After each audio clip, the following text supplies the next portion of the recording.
하나님이여 주의 인자를 따라 내게 은혜를 베푸시며 주의 많은 긍휼을 따라 내 죄악을 지워주소서. 나의 죄악을 맑게 씻으시며 나의 죄를 깨끗이 제하소서. 물은 나는 내 죄가를 아오니 내 죄가 항상 내 앞에 있나이다.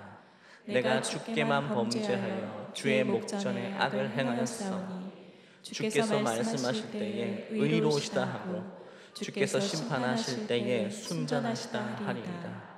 내가 죄악 중에서 출생하였으며 어머니가 죄 중에서 나를 잉태하였나이다. 보소서 주께서는 중심이 진실함을 원하시오니 내게 지혜를 은밀히 가르치시리이다. 웃을초로 나를 정결하게 하소서. 내가 정하리이다. 나의 죄를 씻어주소서. 내가 눈보다 희리이다. 아멘.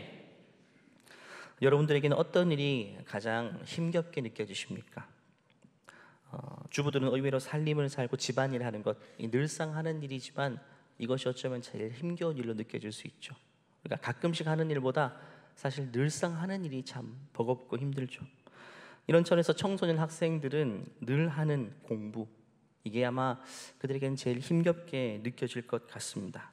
여기 계신 장년들께서도 학창시절에 공부가 재미있으셨습니까? 예, 힘겨우셨죠. 마지못해 하는 경우도 많았을 것입니다. 제가 고등학교 때 한 분이 이런 책을 썼는데 엄청 많이 팔렸습니다. 공부가 가장 쉬웠어요. 여러분 기억나시죠? 1996년인가? 제가 고1 때 장승수라는 분이 쓰신 책인데요. 형편이 힘들어서 대학 진학하지 못하고 공사 현장에서 일하면서 틈틈이 공부했는데 좀 남들보다 늦게 갔지만 서울대 수석 입학하게 되었어요. 그분이 이게 쓴 책입니다. 그때 고등학생이니까 공부가 참 버겁고 힘들 때인데 누가 공부가 가장 쉬웠어라는 책을 쓰니까 저 같은 고등학생들 입장에서는 참 이 제목 자체가 굉장히 자극적으로 느껴졌습니다. 부모님들이 책을 많이 사서 자녀들에게 읽으라 이렇게 던져줘가지고 제가 기억납니다. 고등학교 교실에서 이 책을 가지고 와서 애들이 찢으면서 딱지를 많이 만들었어요. 그래서 때리면서 스트레스를 풀었던 기억이 납니다. 원래 이 장승수라는 분은 겸손한 분입니다. 그래서 원래 책 제목을 공부가 재미있어라고 쓰려고 했는데 출판사에서 그러면 책이 안 팔린다 해가지고 공부가 쉬웠어요. 덕분에 굉장히 많이 팔리게 되었죠.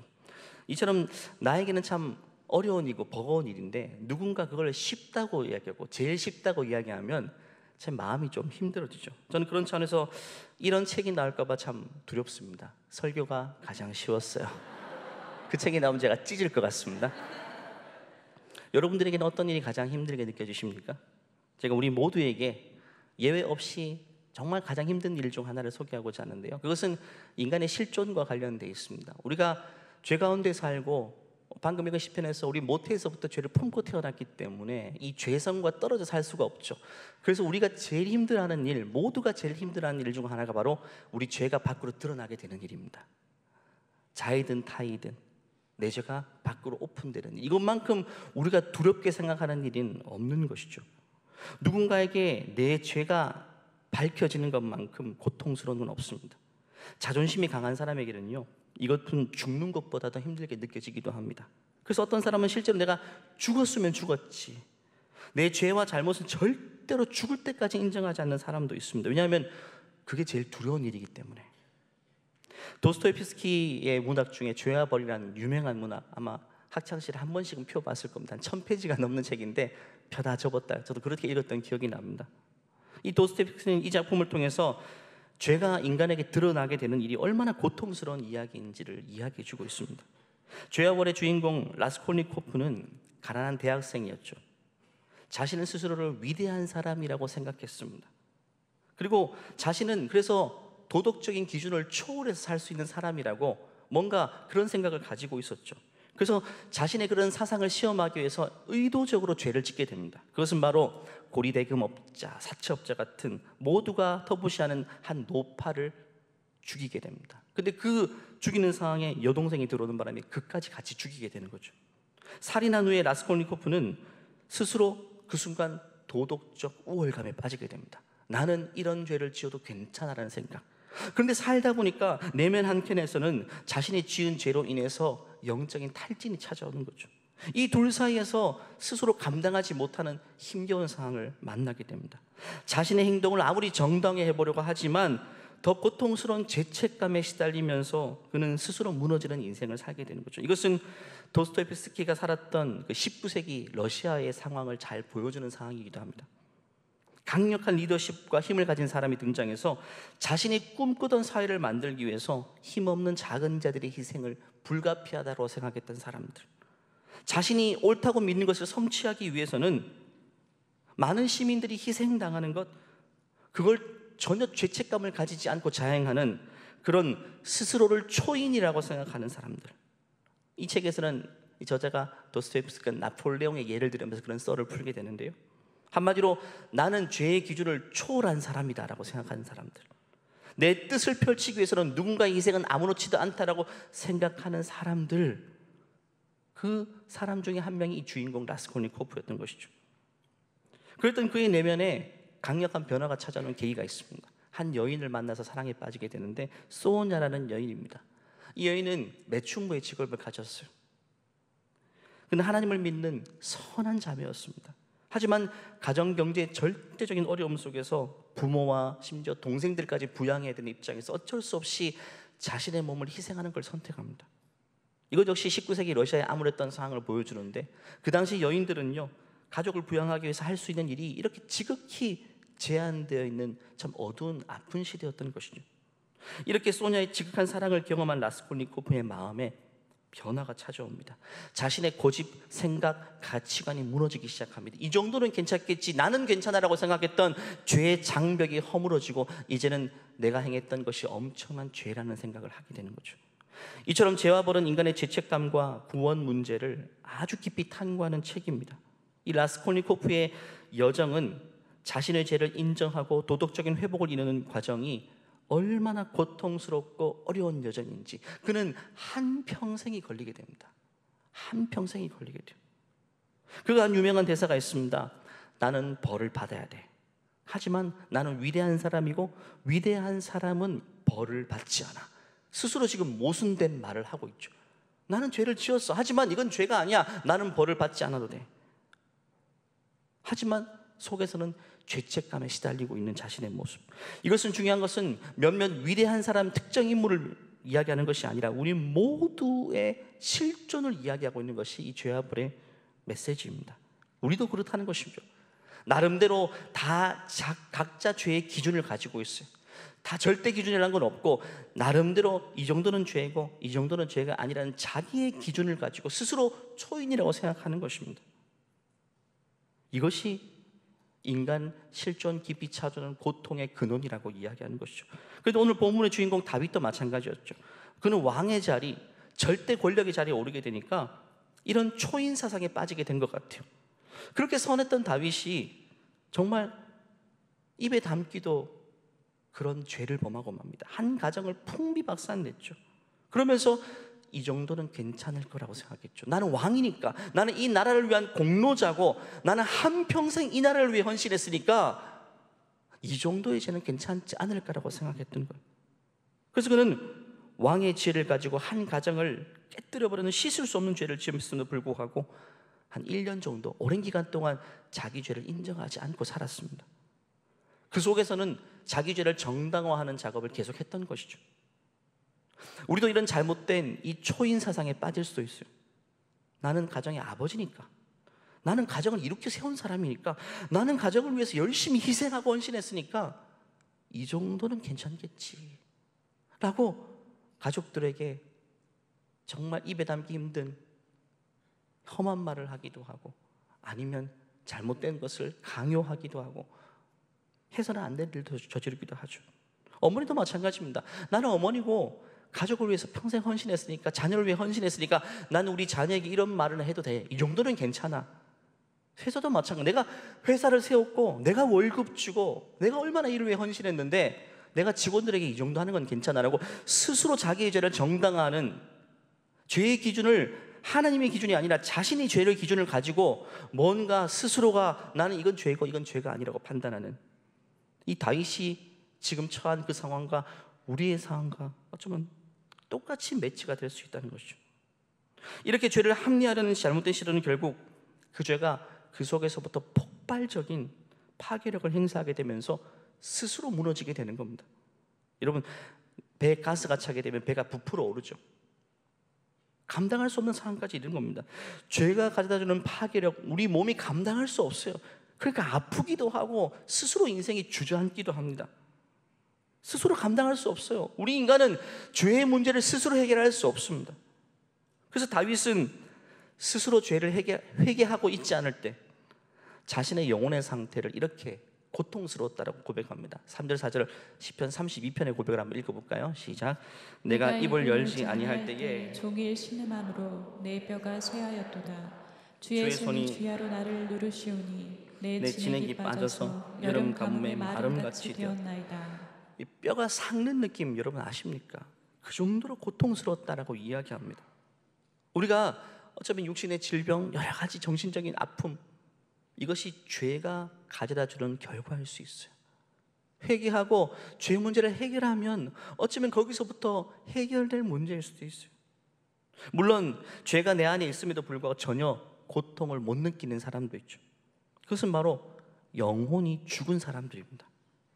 육적으로는 오감이 살아서 모든 감각을 느끼지만 영혼이 죽어있기 때문에 죄에 대한 감각은 완전히 무너져버린 사람, 아무리 죄를 짓고 죄가 이 안에 있어도 전혀 어렵지도 않고 불편하지도 않게 사는 사람이 세상 사람들의 특징입니다. 하지만 그래서 그들은 죄의 문제를 가볍게 생각하고 죄는 오픈되지 않고 덮어만 놓으면 아무런 문제가 없다고 생각합니다.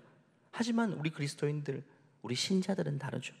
왜냐하면 우리 안에 하나님의 영이신 성령이 거하시기 때문에, 성령이 우리 영혼이 죄에 대한 감각, 죄를 지으면 죄가 안에 들어오면 아픔을 느끼고 통증을 느끼고 불편함을 느끼는 그 감각적인 역할을 하게 하시기 때문에 우리는 죄를 품고 오랫동안 살 수 없는 것입니다. 방금 다윗이 말한 것처럼 뼈가 삭는 고통을 느끼기도 하고, 회개해야 되는데 회개하지 않고 꼭 죄를 부여안고 있을 때에 우리 마음은 통증을 느끼는 거예요. 제가 왜 오늘 죄에 대해서, 회개에 대해서 말씀을 드리는가? 물론 하나님이 제 마음을 감동하셨어요. 저스트 프레이 기도운동 가운데 이제는 회개에 대해서 메시지를 선포해요. 우리가 열심히 기도하는 것도 중요하지만 더 중요한 것은 하나님이 들으시는 기도를 해야죠. 많이 기도하고 열심히 기도하는 게 중요하지만 하나님은 먼저 우리를 회개의 자리로 부르시기를 원하십니다. 회개의 자리에 나오기를 원하십니다. 여러분, 기도를 많이 해도, 기도를 해도 마음에 평안이 없고 여전히 하나님과의 관계가 소원하고 뭔가 기도에 응답도 없고 그런 상황이라면 오늘 우리 개개인을 회개의 자리로 부르고 계신 것입니다. 이스라엘 백성들이 그러했습니다. 삶은 제 살고 싶은 대로 살았습니다. 근데 주일마다 예배 드리고 안식일에 제사하고 꼬박꼬박 기도하는 자리를 찾아갔죠. 하나님이 듣다가 도저히 내가 역겨워서 듣지 못하겠다라고 말씀하시고 이사야 선지자를 통해서 이렇게 말씀하십니다. 여호와의 손이 짧아 구원하지 못하심도 아니요 귀가 드나요 듣지 못하심도 아니라 오직 너희 죄악이 너희와 너희 하나님 사이를 갈라놓았고 너희 죄가 그의 얼굴을 가리워서 너희에게서 듣지 않으시게 함이니라. 이는 너희 손이 피해 너희 손가락이 죄악에 더러워졌으며 너희 입술은 거짓을 말하며 너희 혀는 악독을 내미니라. 이 이스라엘 백성들이 하나님께 예배한다고 하면서 자기 하나님의 선민이라고 하면서 백성들을, 다른 이웃들을 괴롭히고 손에 피를 묻히고 해를 끼치고 그러면서도 아무렇지도 않게 하나님 앞에 나가는 그 모습을 통해서 하나님은 내가 너희 기도 더 이상 듣지 못하겠다, 그 문제를 해결하고 오라고 말씀하시는 거예요. 여러분 생각해 보세요. 인간관계들 속에서 여러분 듣기만 해도 인상을 찌푸리는 사람이 있죠. 정말 말도 안 되는 삶을 사는 사람, 그 사람이 하나님께 가서 기도합니다. 그럼 하나님이 그 사람의 기도에 다 따박따박 응답해 주신다면 그 하나님은 우리가 생각하는 그 하나님은 아니겠죠. 사람을 무시하고 자신이 가진 지위와 힘으로 자기 이익만을 챙기려는 사람, 그가 하나님께 날마다 찾아가서 기도하는데 하나님 그 기도에 다 응답해 주시면 그 하나님은 우리가 생각하는 하나님 아닌 것입니다. 남편을 용납 못하고 형제를 미워하고 여전히 그러면서도 마음에 후회도 없고 죄책감도 없이 사는 사람, 그럼에도 불구하고 그의 기도에 하나님이 늘 응답해 주신다면 그건 하나님이 아닌 것입니다. 기도는 기계적인 게 아닙니다. 관계적이에요. 하나님과의 관계입니다. 그래서 하나님은 우리의 기도에 응답해 주기 전에 먼저 우리의 죄의 문제를 다루기를 원하십니다. 생각해 보십시오. 우리 자녀들 속에 독이 있습니다. 속에 독이 있어요. 그 독이 자녀의 인생을 파괴하고 있는데, 자녀 매일 새끼 밥 챙겨주고 옷 입혀주고 공부시키는 게, 여러분 그게 무슨 중요합니까? 속에 이 문제를 해결하지 않으면 자녀가 스스로 주저앉아 버리는데, 속에 나쁜 걸 해결해야지 나머지 먹고 사는 게 의미가 있어지지 않겠습니까? 하나님도 우리 영혼을 그렇게 다루기를 원하시는 거죠. 기도 응답도 중요합니다. 우리 일상에 복 받는 것도 중요하지만 더 중요한 건 뭐냐면, 우리 인생을 파괴시키고 우리 인생을 스스로 주저앉게 만드는 이 죄의 문제, 이 문제를 먼저 다루기를 원하시는 거죠. 죄의 짐을 벗고 하나님 앞에 회개의 마음으로 나가는 자, 하나님 이렇게 기뻐 받으신다고 말씀하세요. 같이 읽어볼까요? 내 이름으로 일컫는 내 백성이 그들의 악한 길에서 떠나 스스로 낮추고 기도하여 내 얼굴을 찾으며 내가 하늘에서 듣고 그들의 죄를 사하고 그들의 땅을 고칠지라. 아멘. 오늘 이 말씀의 은혜가 우리 각자에게 임하게 될 것을 예수님의 이름으로 축원합니다. 근데 이 회개는요, 우리가 자발적으로 할 수 있는 게 아닙니다. 설교 초반에 말한 것처럼 우리가 인간으로서는 할 수 없는 일입니다. 왜? 우리는 죄가 드러나면 죽을 것 같은 고통이 있거든요. 그래서 숨기고 은폐하고 또 은폐합니다. 또 스스로 생각해서 지워버리려고 합니다. 다윗이 그랬죠. 그런데 하나님이 이 죄의 문제를 또 끄집어내세요. 누구를 통해서요? 우리 안에 계신 성령을 통해서 말입니다. 로마서 8장 말씀 보면 우리 안에 계신 성령께서는 이런 일을 하신다고 말씀하시죠. 이와 같이 성령도 우리의 연약함을 도우시나니, 연약함이란 뭘 말할까요? 죄를 지었음에도 불구하고 회개하지 않고 꿍하고 살고 있는 그 연약함, 우리는 마땅히 기도할 바를 알지 못하나 회개하지 않는 거죠. 그 모습이지만 오직 성령이 말할 수 없는 탄식으로 우리를 위해서 친히 간구해 주신다. 한마디로 죄를 지적해 주신다, 깨닫게 해 주신다. 이것은 예수님께서 앞으로 내가 승천하고 성령을 보낼 것이다 라고 말씀하시면서 한 예언의 성취이기도 합니다.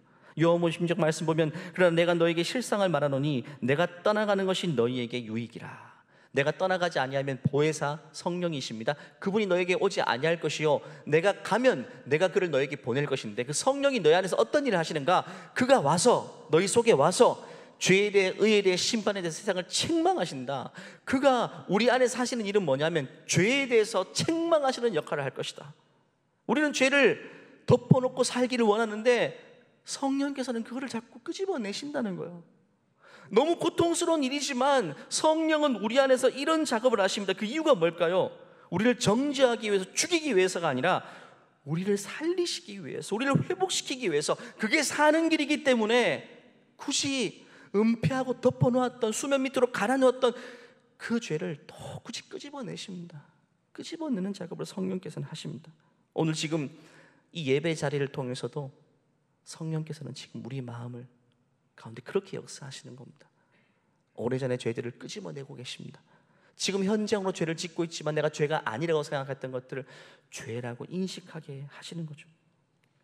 어느 날 다윗이 범죄했죠. 근데 죄를 시인하지 않고 꽁꽁 숨기며 살았습니다. 하나님은 그런 다윗을 방치해 놓지 않고 그에게 한 사람을 보내는데, 나단 선지자. 마치 성령을 우리에게 보내셔서 죄의 문제를 밝히 드러나게 하신 것처럼 하나님은 나단을 다윗에게 보내서, 이건 다윗을 살리기 위해서입니다. 나단 선지자가 다윗을 찾아갑니다. 사무엘하 말씀 보니까 여호와께서 나단을 다윗에게 보내시니 반드시 하나님이 보내셨다고 말씀하시죠. 마치 성령을 우리에게 보내주신 것처럼 그가 다윗에게 가서 그에게 이르되, 한 성읍에 두 사람이 있는데 한 사람은 부하고 한 사람은 가난하니 하면서 이야기를 하나씩 풉니다. 이 이야기를 통해서 결국에는 다윗은 자신의 죄를 깨닫게 됩니다. 이 일을 계기로 해서 다윗은 하나님께 마음을 찢고 회개하는 자리에 나가게 되고, 이 회개를 통해서 다윗의 인생은 완전히 회복을 경험하게 됩니다. 하나님은 이처럼 우리의 죄를 덮어놓고 덮으시는 분 아닙니다. 없던 걸로 하는 분도 아닙니다. 우리의 죄가 우리 속에서 독이 되기 때문에, 스스로를 파괴하고 주저앉게 하기 때문에 이 독을 빨아내시고 죄에서 우리를 분리시키기 위해서 회개라는 단계를 거치게 하시는 거죠. 그래서 회개는요, 축복입니다. 놀라운 축복입니다. 회개의 3단계가 있습니다. 우리 CCC라고 외우면 편한데요, 첫 번째는 죄에 대한 인식이 생깁니다. 컨빅션이죠. 인식과 확신이 생기게 됩니다. 성령께서 조명하심으로 인해서 이제는 죄가 죄로 보이기 시작하는 거죠. 그 전까지는 죄가 아니라고 생각했던 일들이 죄가 죄로 보이기 시작합니다. 한마디로 그전에는 깨끗하다고 생각했는데 이 깨끗한 것이 더럽게 보이기 시작하는 것이 바로 첫 번째 단계입니다. 저는 확신합니다. 죄를 죄로 인식하게 된다는 것은 정말 놀라운 축복입니다. 왜냐하면 거기서부터 우리의 삶이 회복의 길로 나갈 수 있기 때문에. 오늘 예배를 통해서 하나님 그 작업을 우리에게 하시고 계신 것입니다. 시편 51편 말씀 보면 다윗이 지금 죄에 대한 자각이 생겼다는 사실을 이 그의 고백을 통해 알 수 있습니다. 한번 읽어볼까요? 무릇 난 내 죄가를 아오니 내 죄가 항상 내 앞에 있나이다. 내가 주께만 범죄하여 주의 목전에 악을 행하였사오니 주께서 말씀하실 때에 의로우시다 하고 주께서 심판하실 때에 순전하시다 하리이다. 죄를 죄로 인식하게 됩니다. 저는 한 주간 우리 모두가 기도하는 자리를 통해서 성령께서 우리 모두에게 죄를 죄로 인식하게 하시는, 죄를 지적해 주시는, 죄가 수면 위로 떠오르게 되는 그 은혜가 있게 되기를 간절히 축원합니다. 두 번째는 그 죄에 대한 애통과 후회입니다. 컨트리션이죠. 이제는 죄에 대해서 후회하는 단계입니다. 죄를 죄로 인식했죠. 이제는 죄에 대해서 아파하는 통증이 생기기 시작합니다. 통연한 회개입니다. 그래서 다윗은 옷을 찢었죠. 마음을 찢는 심정으로 옷을 찢고 아버지 앞에 통곡하며 금식하게 됩니다. 너무 자신이 지었던 죄가 아프게 느껴지니까. 내가 우리아 장군 충신을 죽였던 일과 그의 아내를 취한 일, 임신한 걸 덮기 위해서 내가 몹쓸 짓을 했던 것에 대한 아픔을 느끼게 돼요. 나는 진짜 지독한 죄인이었구나. 통증을 느끼기 시작합니다. 그게 17절에 오늘 본문의 고백인 것입니다. 같이 읽어볼게요. 하나님께서 구하시는 제사는 상한 심령이라 하나님이여 상하고 통하는 마음을 주께서 멸시하지 아니하시리이다. 아픔을 느끼게 돼요. 여러분, 병 중에 제일 무서운 병이 무통증입니다. 무통각 증후군. 찢기고 피가 나는데 통증이 전혀 느껴지지 않는 이 병은요, 금세 죽음에 이르는 병이 되고 맙니다.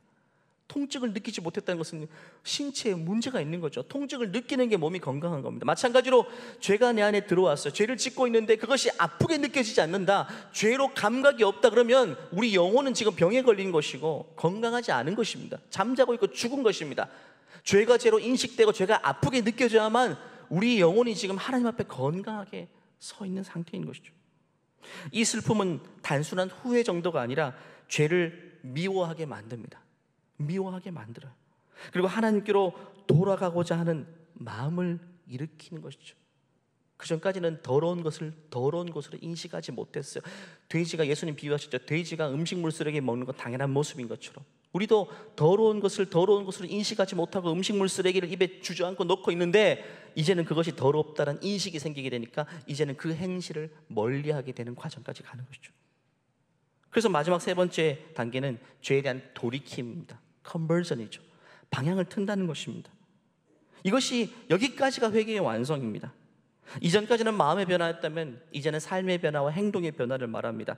오늘 본문 시편 51편에서 다윗이 이렇게 고백하죠. 하나님의 내 속에 정한 마음을 창조하시고, 한마디로 죄에 대해서는 이제 우둔하고 이제 의에 대해서 정한 마음을 주셔서 내 안에 정직한 영을 새롭게 하소서. 나를 주 앞에서 쫓아내지 마시고 주의 성령을 거두지 마옵소서. 주의 구원의 즐거움을 내게 회복시켜 주시고 자원하는 심령을 주사 이제는 내가 자원하는 마음으로 더러운 것이 아닌 깨끗한 것을 향해서 능동적으로 살아가는 삶의 변화를 허락하여 주소서. 이런 고백이 방금 이 10절 12절 고백인 것입니다. 이 단계에서는 실제로 죄와 결별하고 방향을 트는 작업이 있습니다. 1단계, 2단계 작업은 금세 찾아올 수 있죠. 기도하는 자리에 찾아올 수 있지만 3단계는 시간과 과정이 필요합니다. 죄에서 돌이키기 위해서는 행동의 변화가 필요하기 때문에 죄와 또 한 번 싸우는 그런 과정들이 필요합니다. 하지만 시간이 오래 걸리더라도 이 싸움을 싸우느냐 싸우지 않느냐는 살아있느냐 죽으냐의 차이입니다. 내가 죄를 짓고 있어요. 잘못된 걸음을 하고 있어요. 나쁜 곳으로 가고 있는데, 중요한 것은 아무런 반성 없이 늘상 그 길을 간다면 난 죽은 것이지만, 내가 잘못된 것임을 깨닫고 안 되는데 하나님 도와주세요 하면서 그 길을 가는 것은 죽었느냐 사느냐의 문제입니다. 우리가 단번에 죄를 끊을 수 없을지는 모르겠지만 죄와 싸우고 있느냐, 가슴을 찢고 있느냐, 그 문제는 엄청 큰 문제인 것입니다. 중요한 것은 여기까지 도달해야만 회개의 완성 단계에 이를 수 있는 거죠. 예수님께서 공생애를 처음 시작하시면서 마귀에게 시험 받으시고 맨 먼저 선포한 메시지가 회개에 대한 메시지였죠. 이때부터 예수께서 비로소 전파하되 회개하라 천국이 가까웠느니라. 이것이 첫 번째 메시지. 왜? 이게 제일 중요하니까. 이것이 모든 것의 기초가 되니까. 회개로부터 건물이 세워지는 것이, 이 기초 없이 건물이 세워지면, 회개 없이 신앙의 연수만 많아지면 그 건물은 금세 휘청휘청하고 순식간에 무너지는 겁니다. 회개로부터 믿음이 쌓여져 가야 된다는 것이죠. 여기서 회개라는 헬라어 원어는 메타노이아입니다. 메타와 노예인, 변화와 생각의 변화. 한마디로 이제는 핸들을 틀어서 180도 돌아간다는 것을 의미합니다.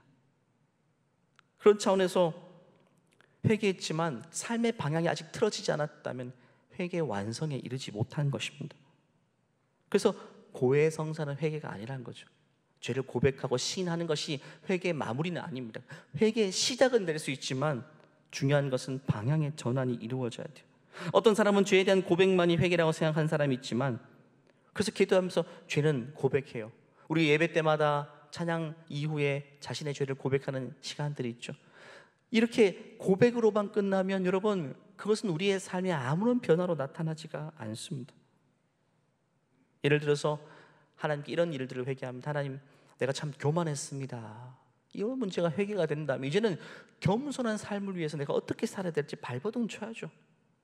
또 누군가를 미워했고 저주했다면, 용서하지 못했다면 그 문제를 어떻게 해결할지, 어떻게 그를 품고 이해할지, 그것에 대한 또 다른 노력이 필요한 것 아니겠습니까?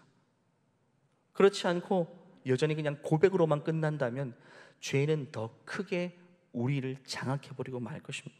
그래서 세례 요한도 요단강에서 세례를 주면서 회개의 메시지를 선포했는데 수많은 사람들이 그 앞에 줄을 서서 회개했거든요. 그때 중요한 말을 남기죠. 요한이 많은 바리새인과 사두개인들이 세례 베푸는 데로 오는 걸 보고 이르되 독사의 자식들아, 누가 너희를 가르쳐 임박한 진노를 피하라느냐.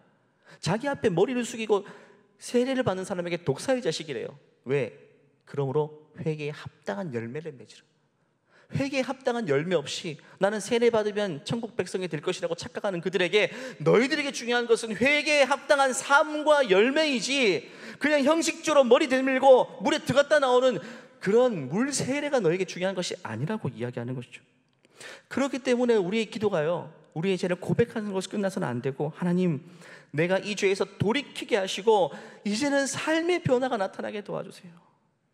그 시편 119편의 저자를 보면 그가 이렇게 기도하잖아요.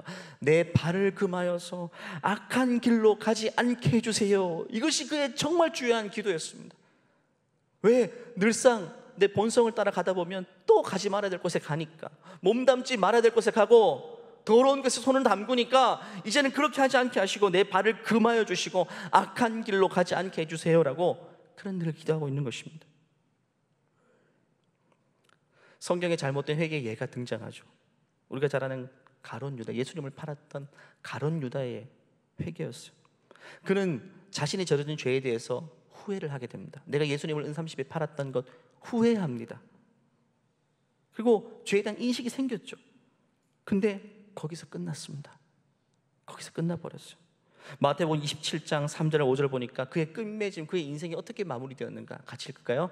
그때에 예수를 판 유다가 그의 정죄됨을 보고 스스로 뉘우쳐 그 은 30을 대제사장들과 장로들에게 도로 갖다 주며 이르되 내가 무죄한 피를 팔고 죄를 범하였도다 하니 그들이 이르되 그것이 우리에게 무슨 상관이냐, 내가 당하라 하거늘 유다가 은을 성소에 던져놓고 물러가서 스스로 목매어 죽은지라.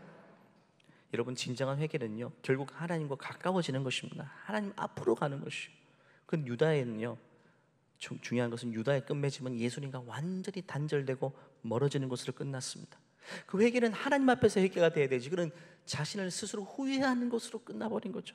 후회와 절망으로만 끝났습니다. 그리고 스스로 목숨을 끊는 자기 방식으로 죄의 문제를 해결하려고 했는데, 여러분, 죄는 스스로의 방식으로 해결할 수 있는 게 아닙니다. 내 목숨을 끊는다고 죄의 문제가 해결됩니까? 그러면 쉽게요. 절대 아닙니다. 하나님 앞에 돌아와야 되는 것이죠. 하나님만이 우리의 죄 문제를 해결하실 수 있는 것입니다. 그래서 우리가 회개할 때 이 가룟 유다의 회개처럼 우리의 회개가 되지 않기 위해서는 죄에 대해서 후회하고 절망하는 것으로만 끝나서는 안 됩니다. 마귀는요, 여기까지 머무르게만 만듭니다. 죄에 대해서 돌이키는 과정을 생략하게 만듭니다.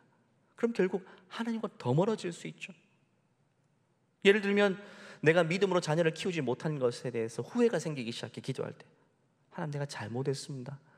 내가 너무 공부 강요하다 보니까 어느샌가 믿음의 길을 놓쳤고 우리 자녀를 잃어버렸네요. 우리 자녀가 지금 하나님 찾지 않네요. 그런 후회, 절망이 생겼습니다. 그 성령의 역사이죠. 하지만 여기서 멈추어서는 안 된다는 것입니다. 그렇다면 모든 것들을 바로 세우기 위해서 어떻게 해야 될지를 가지고 기도하고 고민해야 됩니다. 어떻게 무너진 것을 회복하기 위해서 내 방향을 틀 것인가, 이걸 가지고 기도하러 나가야지만 회개의 완성이 되는 것입니다. 근데 가룟 유다는 거기까지 가지 못했다는 것이죠. 마귀는 항상 거기서 끝나버리게 만듭니다. 죄에 대해서 후회함으로 끝나버리게 만듭니다. 여기서 끝나면 안 되는 것이죠.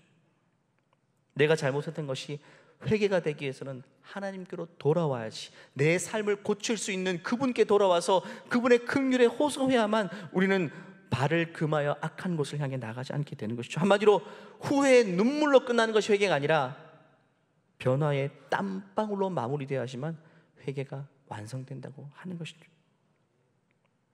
말씀을 마무리할까요? 설교 초반에 언급한 도스토옙스키의 죄와 벌을 보면 이 소설에서 가장 인상 깊은 부분은 꿈을 많이 꾸게 되는데 맨 마지막에 가장 인상 깊은 꿈을 꾸게 돼요. 라스콜니코프가 꿈을 꾸는 장면이 제일 인상 깊어. 악몽 같은 꿈인데 전 세계 전염병이 돌게 돼요. 유라시아 대기로부터 전염병이 돌기 시작했는데 한 사람도 예외 없이 다 감염이 돼버립니다. 근데 그 증상이 뭔가 이성을 잃게 만들고요, 자신이 진리를 독점했다고 믿는 질병이라고 이야기합니다. 한마디로 모두가 자기 기준을 가지고 살아가요. 내가 진리를 독점했다, 자신이 기준이래요. 한마디로 내가 죄가 아니다를 판가름할 수 있는 기준을 자신이 가지고 있어요. 그런 사람들이 모여 사는 세상이 어떻게 되었을까요? 그 꿈 속에서 그 꿈의 결말은 뭐냐면 그 사람들끼리 살아가는 세상이 결국 스스로를 파괴하고 죽이고 지옥으로 변하게 되는 것으로 끝납니다. 많은 사람들이요, 심지어 그리스도인들조차 사실 이 꿈은 우리 현실 세계를 그대로 보여줍니다. 모든 사람들이 다 그렇게 살잖아요. 기준을 자신이 가지고 살아요. 내가 죄와 의를 분별할 수 있다, 내 기준을 가지고. 분명히 하나님이 기준을 말씀하셨는데 그 기준을 물리쳐버리고 내 생각에 이건 죄면 회개하는 것이고 내 생각이 이 정도는 괜찮지 않은 것들은 내가 의인으로 포장하고 살고 있는 것이죠. 스스로에게 면죄부를 주고 살고 있는 것입니다. 그런 자들이 만들어갈 세상은 지옥 같은 세상이 되는 것이고, 그런 자들이 만들어낼 가정은 지옥이 되는 것이고, 그런 자들끼리 부딪혀서 뭔가 하는 일은 사역과 그런 하나님이 기뻐하는 일이 아니라 결국에는 아무 열매 없는, 하나님이 받으실 만한 것이 없는 것이 될 수밖에 없다라고 이야기합니다. 여러 가지 예들을 들 수 있겠죠. 한 가지 예만 들어볼까요? 교회 안에서 많은 분들도 같이 사역하고 부딪히다 보면 감정 싸움이 생길 수 있고 미워하는 사람이 생길 수 있죠. 그 하나님 어떻게 다루라고 말씀하셨습니까? 근데 안 보면 말지, 안 보고 말지. 함께 예배하는 함께 공동체 되었는데 그럼에도 불구하고 서로 인사하지 않고 지나치는 관계들. 그럼에도 불구하고 나는 지금 신앙생활을 하고 있다고 생각하는 분들. 그 기준은 자기가 가지고 있는 겁니다.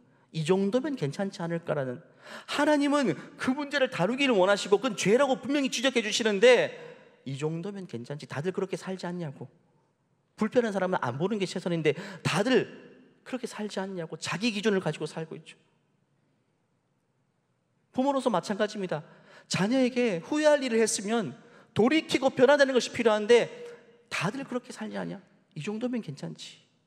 내 주위 보면 다들 그렇게 살던데 그 문제를 해결하지 않고 다루지 않고 회개하지 않고 돌이키지 않고 그렇게 살아가는 사람들이 만들어낼 세상은 지옥일 수밖에 없다라고 이 죄와 벌은 결말에서 그렇게 이야기해 주고 있는 것이죠. 하나님의 말씀이 그와 같은 것입니다.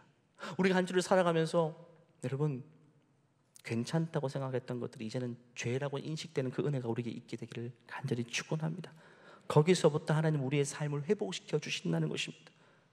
그것이 일상에서 너무 익숙한 내 삶이 하나님 보기에는 죄의 문제였다면 그 문제들이 하나님 앞에 반드시 다루어지고 그것이 회복의 시작점이 되는 이번 특별한 한 주가 되기를 여러분 간절히 축원합니다.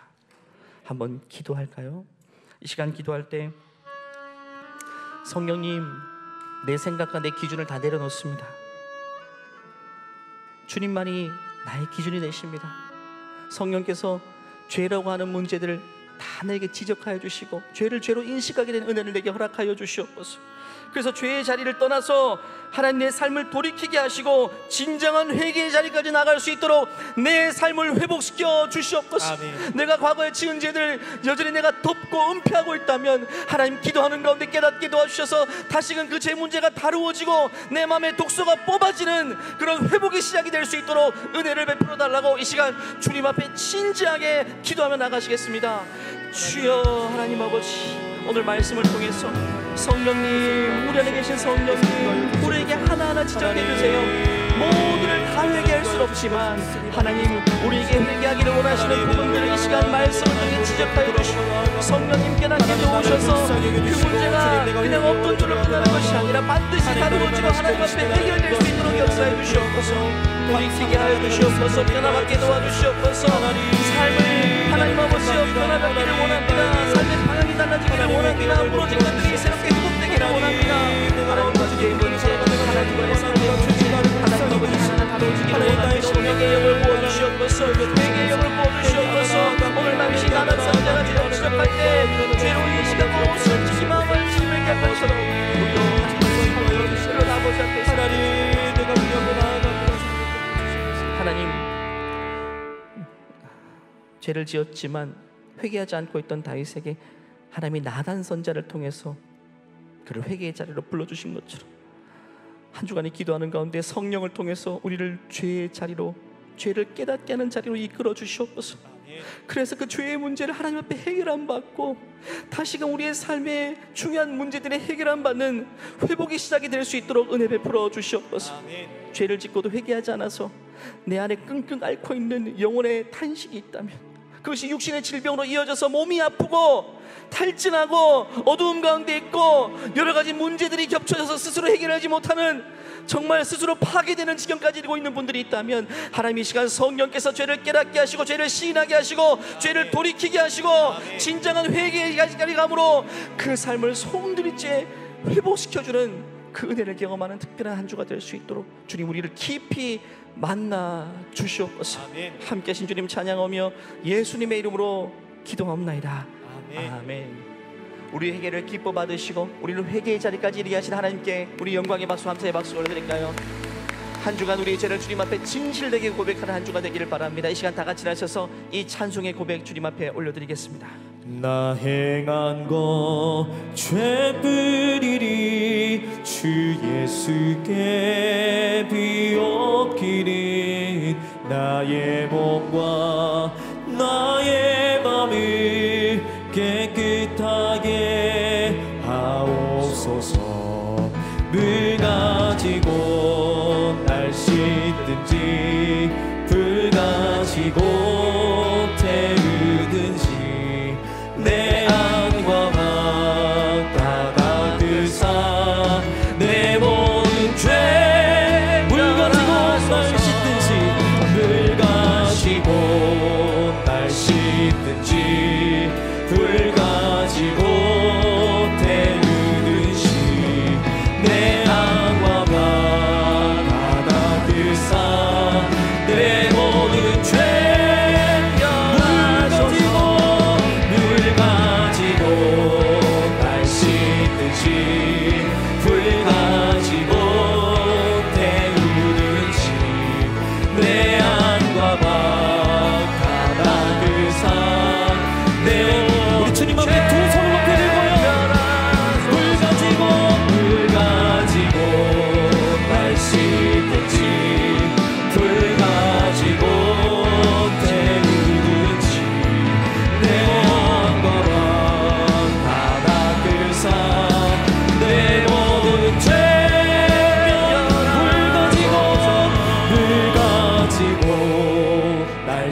씻든지 불 가지고 태우든지 내 안과 밖 다 닦으사 내 모든 죄 멸하소서. 이제는 우리 주 예수 그리스도의 은혜와 하나님의 무한하신 사랑과 내주하시는 성령의 역사하심이 이제를 내 죄를 시인하고 죄로 인해 아파하며 죄를 온전히 돌이키기를 소원하는 모든 하나님의 가족 위에, 그 지구촌교회 우리 자녀들 세대 위에 이제로부터 영원토록 함께 하시기를 간절히 축원하옵나이다. 아멘.